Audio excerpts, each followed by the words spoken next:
12절입니다. 구약성경 406쪽입니다. 하나님의 말씀을 교독하겠습니다. 제가 먼저 1절 읽겠습니다. 보아스가 성문으로 올라가서 거기 앉아있더니 마침 보아스가 말하던 기업 물을 자가 지나가는지라. 보아스가 그에게 이르되 아무개여 이리로 와서 앉으라 하니 그가 와서 앉으매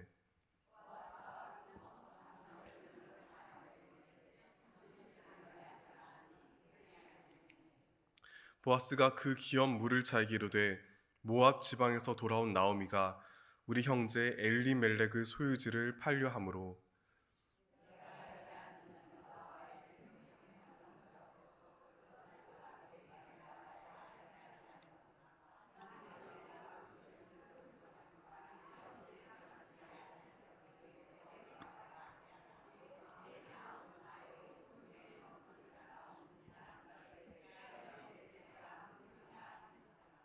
보아스가 이르되 내가 나오미의 손에서 그 밭을 사는 날에 곧 죽은 자의 아내 모압 여인 루색에서 사서 그 죽은 자의 기업을 그의 이름으로 세워야 할지니라 하니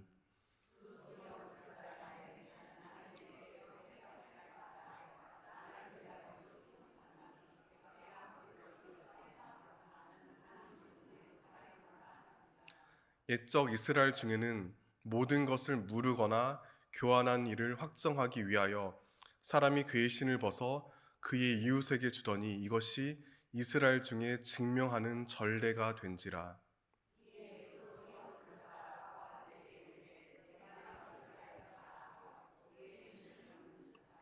보아스가 장로들과 모든 백성에게 이르되 내가 엘리멜렉과 기럨과 말론에게 있던 모든 것을 나오미의 손에서 산 일에 너희가 오늘 증인이 되었고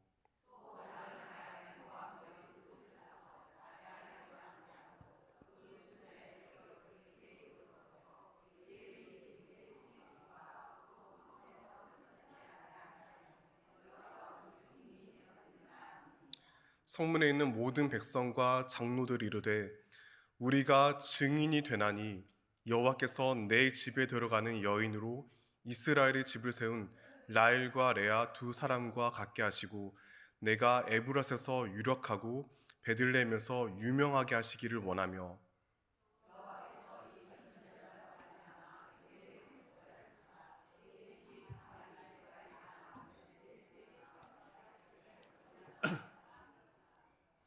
아멘. 예배로 나오신 성도님들을 환영하고 축복합니다. 삶의 여러 고난과 염려 가운데 하나님의 따스한 은혜가 함께 하시기를 소망합니다. 방금 함께 읽은 본문 말씀은 보아스가 나오미와 룻을 돕기 위해 어느 친척과 율법 절차를 밟는 모습을 보여줍니다. 오랫동안 교회 다니신 분들에게는, 그래서 성경을 많이 읽으신 분들에게는 너무나 익숙하실 겁니다.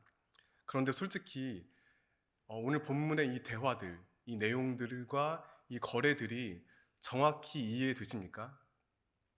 전 예전에 어떤 계기가 있어서 이 본문을 오랜 시간 붙잡고 씨름했던 적이 있었습니다. 결론은 잘 모르겠다였습니다.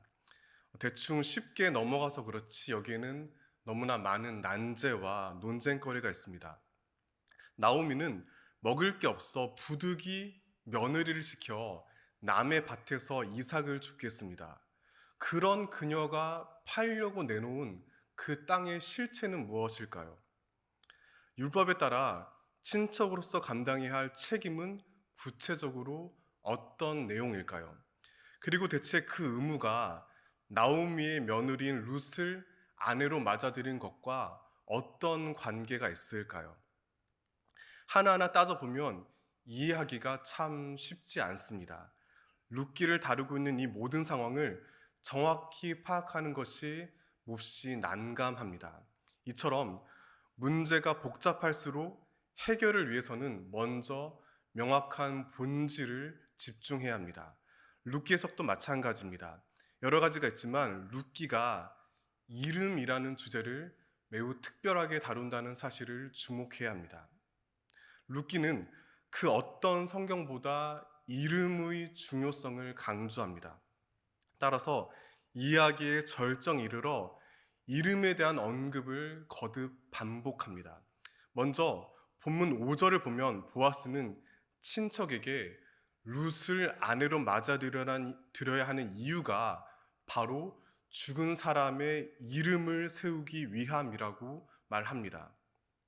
그리고 10절, 11절에 의하면 보아스는 성문 앞에서 다른 친척과 모든 공적 절차를 마치고 그 결과를 선포하면서 이름을 2번 언급합니다. 그뿐만 아닙니다. 기꺼이 희생을 감수하는 보아스를 향해 그 자리에 증인으로 모인 마을 사람들이 그의 이름이 명예롭게 알려지기를 축복합니다. 더 놀라운 사실은 여기서 끝이 아닙니다. 본문 다음에 이어지는 4장 14절에 보면 룻이 낳은 아기에게 마을 여인들이 복을 빌어줍니다. 앞서 보아스가 성문에서 받은 축복 내용과 마찬가지로 그 아이 또한 이름을 널리 떨치게 되기를 기원하였습니다. 이것을 잠깐 문제 드리겠습니다. 그런데 그 아기 이름 오벳을 누가 지어 주었을까요? 혹시 아십니까? 아버지 보아스, 어머니 룻, 아니면 할머니 나오미? 누굴까요? 아무도 아닙니다. 몰라셔도 괜찮습니다. 대부분 잘 모르시니까요. 17절에 의하면 아기 이름을 동네 여인들이 지어줍니다. 룻기의 주제를 선명하게 드러내는 성경 속의 유일한 장면입니다. 이 맥락 속에서 다윗이라는 위대한 이름이 등장합니다. 구약 원문에서 룻기의 가장 마지막 히브리어 단어가 바로 다비드, 즉 다윗입니다. 룻기는 다윗의 이름으로 이 놀랍고 아름다운 이야기에 마침표를 찍었습니다. 이렇듯 룻기는 성경 속 그 어느 책보다 이름에 대해 신중하게 접근합니다. 왜냐하면 옛사람들에게 이름은 단지 한 사람을 향해 부르는 호칭에 그치지 않습니다. 누군가의 가장 내밀하고 본질적인 존재 그 자체입니다. 다른 사람이 함부로 흔들 수 없는 진정한 인격을 가리킵니다. 따라서 이름은 반드시 후손들에게 기억되고 전해져야 합니다. 이를 위해 주저없이 사랑으로 섬기는 것이 바로 룻기가 알려주는 건강한 공동체의 모습입니다. 이를 유념하며 오늘 본문이 두 사람의 이름을 매우 대조적으로 대한다는 사실을 주목해야 합니다. 바로 어느 친척 그리고 보아스입니다. 먼저 보아스와 성문에서 마주했던 그 친척의 이름을 끝내 알 수 없다는 점을 눈여겨봐야 합니다. 별거 아닌 걸로 쉽게 넘어갈 수도 있습니다. 성경에는 사실 중요한 역할을 하였음에도 정작 그 이름은 모르는 사람들이 무수히 많습니다. 그런데 이 익명의 친척을 바라보는 성경의 시선은 단순하지 않습니다. 매우 싸늘합니다. 왜 그럴까요? 그 친척은 가족으로서 책임은 쉽게 져버리고 오로지 자기 재산을 지키는 데만 열중하였습니다. 더 정확히는 말씀에 담긴 하나님의 뜻보다는 돈을 더 소중하게 여겼습니다. 그러한 삶의 태도는 보아스의 주도 면밀한 대화법을 통해 극명하게 드러납니다. 그가 친척에게 건넨 제안은 크게 두 부분으로 이루어졌습니다. 처음에는 나오미의 남편 엘리멜렉의 땅 이야기만 합니다. 사사시대 베들레헴 마을에서 희년법이 어떻게 실행되었는지는 구체적으로 알 수 없습니다. 분명 책임을 맡은 친척이 어느 정도 손해를 감수해야 했을 것입니다. 하지만 아마도 길게 보았을 때는 그 친척에게도 어느 정도 이익이 돌아왔을 것입니다. 게다가 마을 사람들의 이목을 무시하기 어려웠기에 설령 믿지는 계약을 할지라도 어느 정도 그가 감수할 수준은 되었을 겁니다. 그런 까닭에 그 친척은 긴장을 풀고 선뜻 책임지겠다고 합니다. 그러자 보아스는 그에게 나오미와 관련한 모든 진실을 공개합니다. 바로 며느리, 모압 여인 룻의 존재입니다. 그녀를 아내로 맞아 아이를 낳아야 합니다. 그렇다면 막대한 양육 비용이 소요됩니다. 게다가 그 아이의 호적은 자기가 아닌 죽은 엘리멜렉의 이름으로 이어집니다. 결국 그에게 아무런 이득이 없습니다. 철저히 희생만 요구당할 뿐입니다. 그러자 그 친척은 지금껏 그나마 지켜왔던 체면 따위는 아랑곳하지 않고 발끈하였습니다. 자신에게 주어진 책임을 확고히 거부합니다. 본문 8절 함께 읽겠습니다. 이에 그 기업 물을 자가 보아스에게 이르되 내가 그의 신을 벗는지라. 그 친척은 성문 앞에서 모든 절차를 마치며 보아스에게 이렇게 말합니다. 내가 너를 위하여 살아. 얼핏 듣기에 상당히 점잖은 표현입니다. 하지만 구약 원문에서 이 문장의 맥락과 분위기는 너무나 싸늘합니다. 해당 히브리어를 너나 살아라고 의역한 학자도 있습니다. 상당히 일리 있는 주장입니다. 그만큼 그의 태도가 매우 신경질적이고 예민하기 때문입니다. 그런데 이때 보아스가 그 행동을 의도적으로 유도했다는 사실을 주의해야 합니다. 그는 충분히 그 친척의 반응을 예상하였습니다. 좁은 마을 공동체에서 오랜 시간 가까이 지내며 그의 성품과 가치관을 너무나 잘 알고 있었습니다. 그 친척은 재산 축적을 삶의 최우선순위로 여겼습니다. 중요한 선택의 순간마다 돈을 기준으로 삼았습니다. 사실 여기까지는 어느 정도 이해할 수 있습니다. 세상을 살아가며 돈으로부터 자유로울 수 있는 사람은 저를 포함해 아무도 없습니다. 문제는 재물에 대한 그 친척의 어리석은 집착입니다. 그 결과 물질을 손에 들려주신 주님의 부르심에 귀를 막았습니다. 힘겨운 가난으로 고통받는 가족의 신음에 눈을 감았습니다. 희년법에 담긴 놀라운 은혜를 무시하였습니다. 게다가 그가 부린 욕심의 파장은 단지 한 개인의 내면에만 머물지 않습니다. 한 가정을 넘어 공동체를 향해 심각한 위기를 조성하였습니다. 오늘날 우리는 핵가족을 넘어 1인 가정이 보편화되는 시대를 살고 있습니다. 하지만 성경의 배경을 이루는 고대의 대가족 사회는 그렇지 않습니다. 가족 개념이 친족에 머물러 있지 않습니다. 현대인이 생각하는 것보다 훨씬 더 넓은 범위를 지닙니다.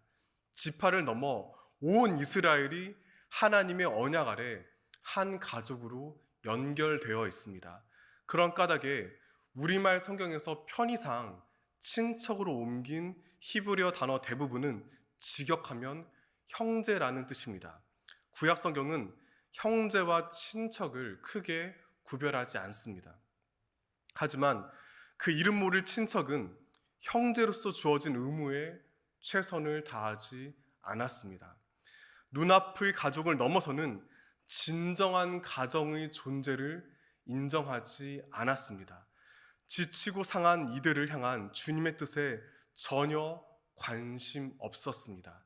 그들을 회복시키길 원하시는 하나님의 마음을 무시하였습니다. 가난하고 젊은 여자 룻이 위험을 무릅쓰고 거친 남정네들 사이를 오가며 이삭을 줍는 고단한 현실에 함께 아파하지 않았습니다.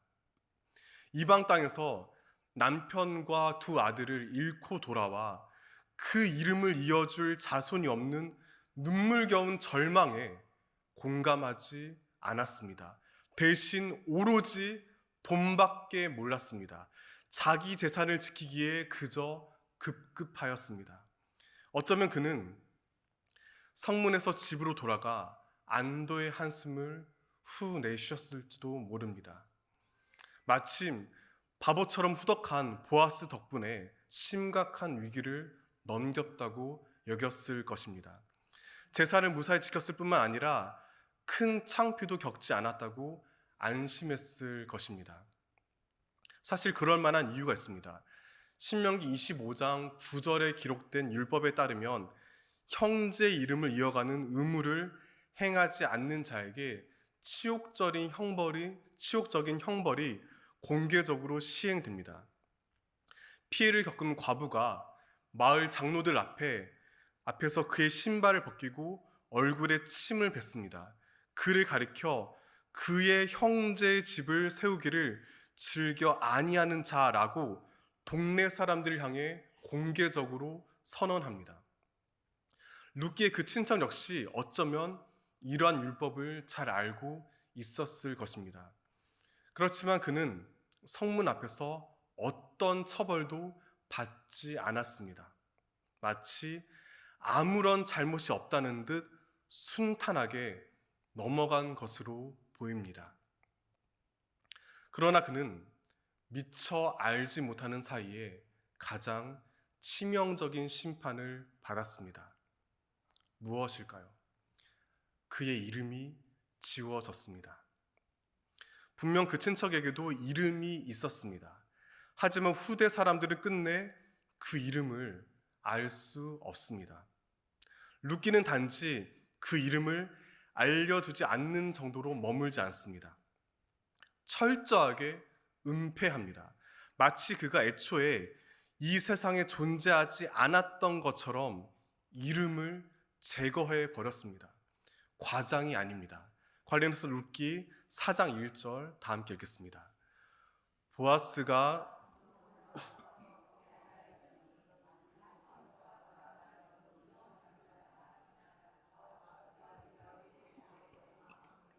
이리로 와서 앉으라 하니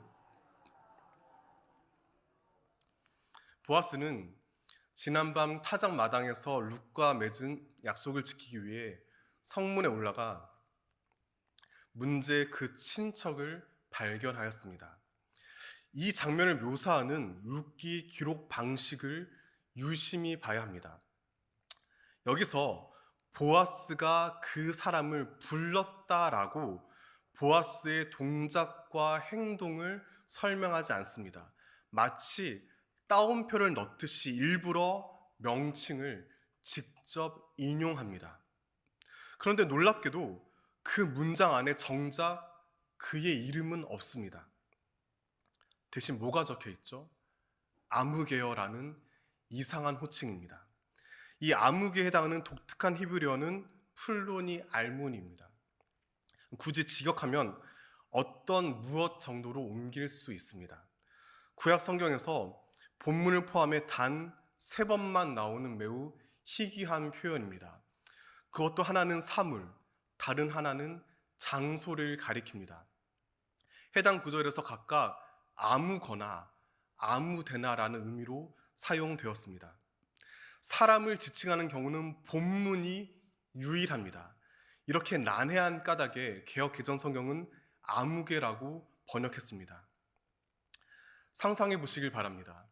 보아스가 많은 사람이 오가는 성문 앞에서 그 친척을 향해 실제로 플로니 알몬이라고 어떤 무어사 혹은 아무개어라고 불렀을 리가 없습니다. 너무나 당연합니다. 하지만 룻기는 그의 이름을 일부러 무가치한 대상으로 여깁니다. 마치 공중파 TV에서 비속어가 나올 때 삐 소리로 음소거 처리하듯이 그의 이름을 굳이 지워버립니다. 이와 같은 세밀한 어휘 사용에 룻기 저자의 명백한 의도가 담겨 있습니다. 본래 불려야 할 이름이 사라지는 엄중한 처벌을 받았습니다. 이러한 장면을 묵상하며 문득 떠오른 옛 현인의 가르침이 있습니다. 천망회해 소위 불실. 하늘의 그물은 너무나 넓어서 성그러 보이지만 아무도 놓치지 않는다라는 뜻입니다. 그 친척은 당대에는 주변 사람들에게 처세에 능한 사람으로 평가받았을지 모릅니다. 약삭빠르게 처신해 위기를 넘겨 여유를 누린 사람으로 인정받았을 수도 있습니다. 하지만 하나님의 시선에는 전혀 달랐습니다.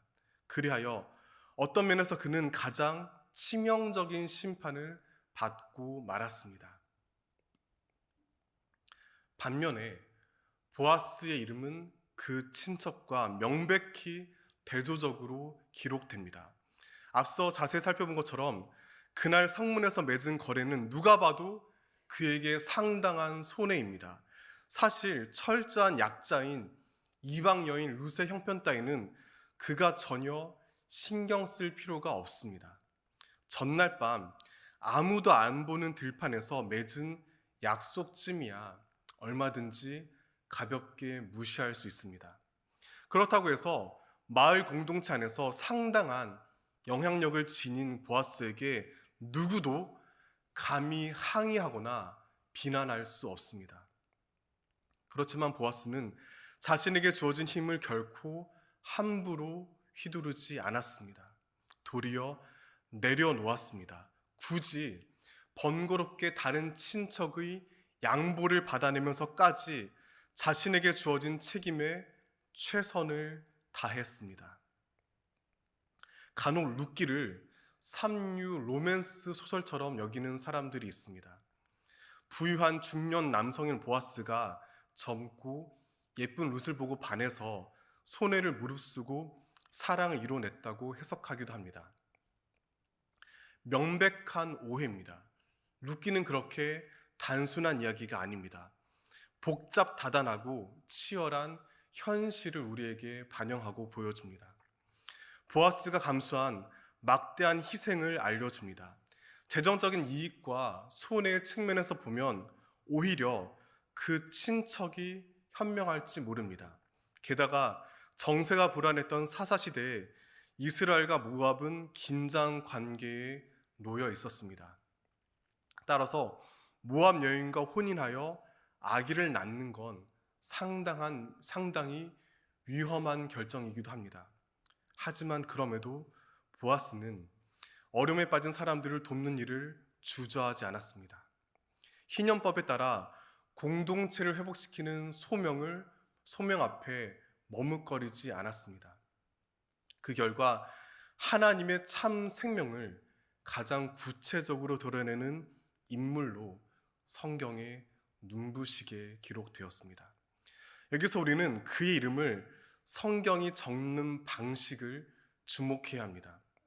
보아스는 그 이름 모른 친척과는 정반대로 메시아의 족보에 이름을 올렸습니다. 룻기의 마지막 두 구절인 4장 21절과 22절 화면 보시면서 다 함께 읽겠습니다. 살모는 보아스를 낳았고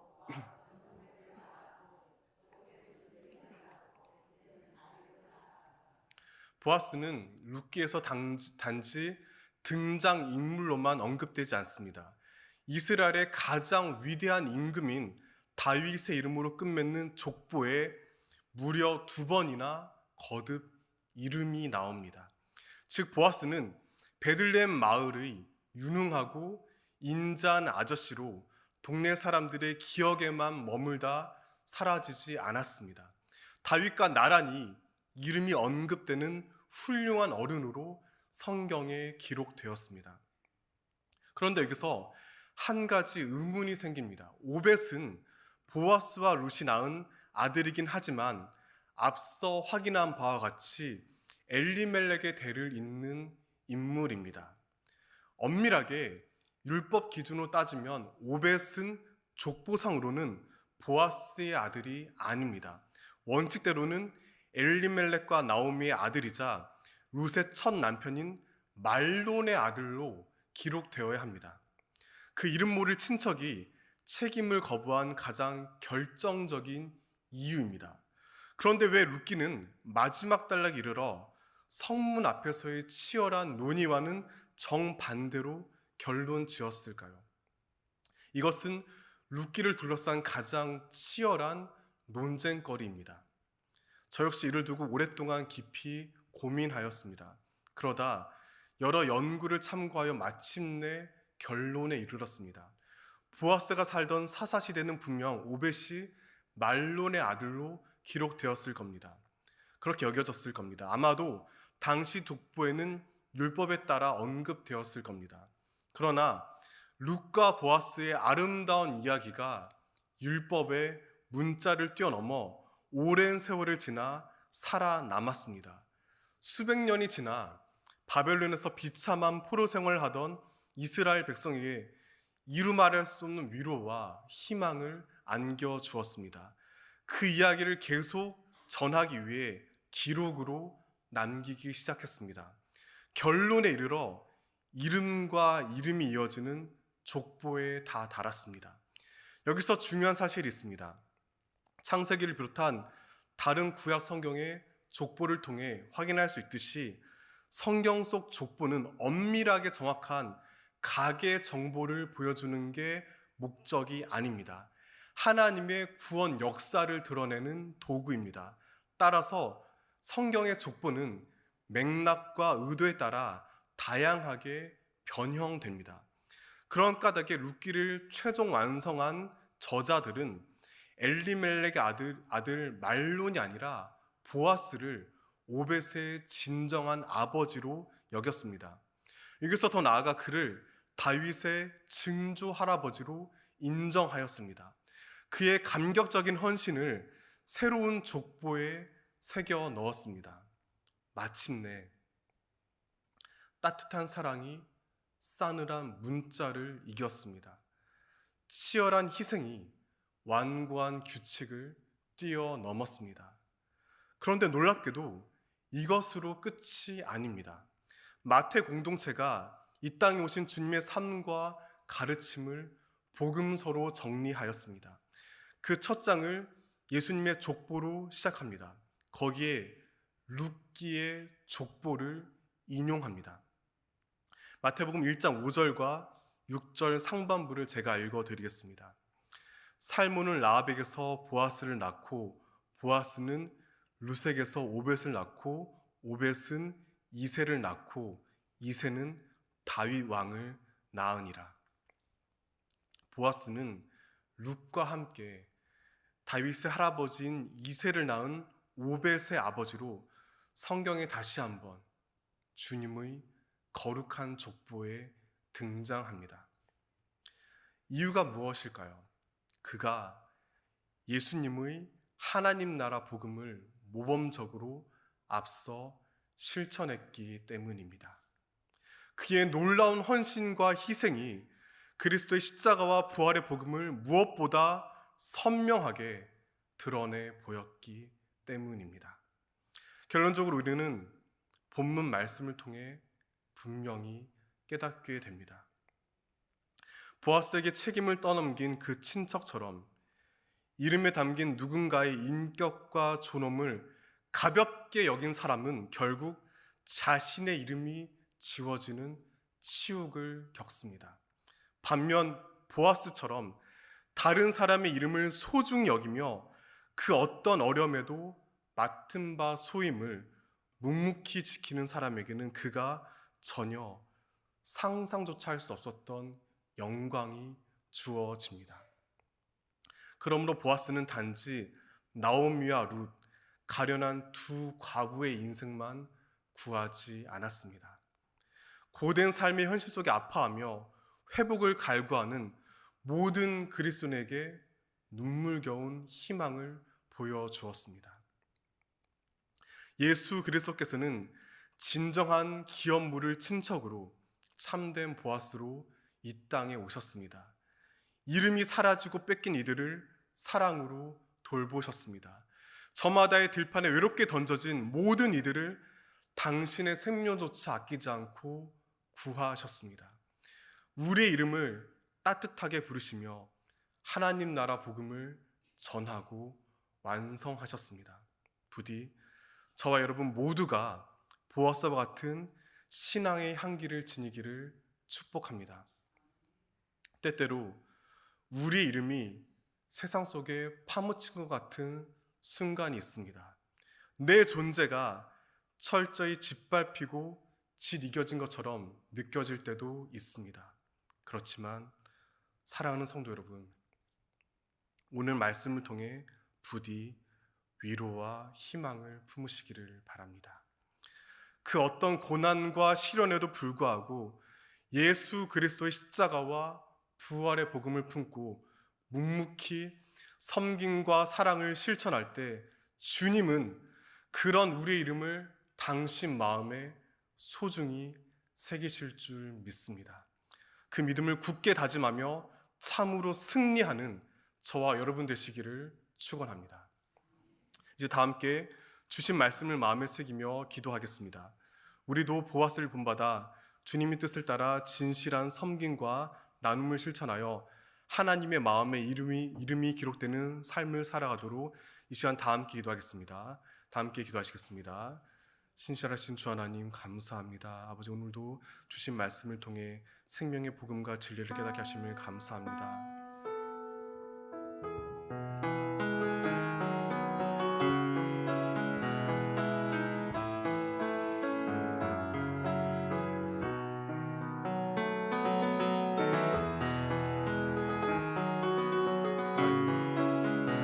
다른 사람의 이름과 존엄을 무시하여 자신 이름이 지어진 그 어리석은 친척의 죄를 반복하지 않게 하시고 보아스와 같이 연약한 이웃을 섬기며 약한 이를 보듬는 삶을 살기 원합니다. 누군가의 존재를 귀히 여기는 인격 갖추기 원합니다. 아버지, 저를 사용하 주시고 이 시대에 필요한 신실한 일꾼을 내려주시옵소서. 아버지,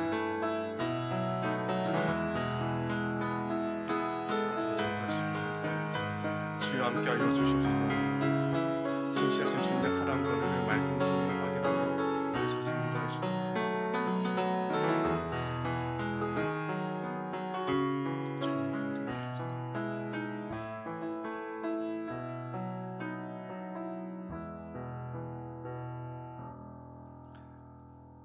생명의 주 하나님, 선을 행하고 나누길 좋아했던 보아스의 위대한 신앙을 마음에 새깁니다. 동시에 그와 정반대로 재물에 소망을 두었던 어느 이름 모를 친척의 어리석은 탐욕을 발견합니다. 하나님께서 보아스의 이름은 성경 안에 찬란히 새기시고 그 친척의 이름은 지우신 뜻 앞에 겸손히 자신을 돌아봅니다. 주님께서 원하고 바라시는 나눔과 섬김을 신실하게 이루며 살아가게 하여 주시옵소서. 주 예수 그리스도 이름으로 기도드립니다. 아멘.